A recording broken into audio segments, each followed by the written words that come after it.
আল্লাহ, তোমার রহমতের সামনে আমার গুনার তো কোনো অস্তিত্ব নাই মওলা। আমার গুনাহ না হয় পাহাড় পরিমাণ হবে, বেশি থেকে বেশি আসমান পরিমাণ হবে, না হয় পুরা পৃথিবী পরিমাণ হবে। তোমার রহমত তো অগণিত, তোমার রহমত তো অসীম, তোমার রহমত তো আনলিমিটেড। এবার রব্বে করিম বলে, তাহলে ঘাবড়াস কেন, তাহলে মন ছোট করস কেন? আরে গুনাহ করেছো তো করেছো, কি হয়েছে? একবার তো তওবার মাধ্যমে আমি রবের দরবারে ফিরে আই, মওলা ফিরে আসতে পারবো তো? দরজা কি খোলা আছে? রব্বে করিম বলে, মরণের আগ পর্যন্ত, কিয়ামতের আগ পর্যন্ত, সূর্য পশ্চিম আকাশে ওঠার আগ পর্যন্ত দরজা খোলা আছে, দরজা খোলা আছে, দরজা খোলা আছে।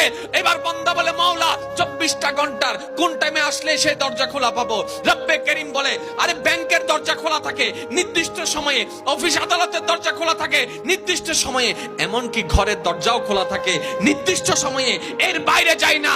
কিন্তু তোর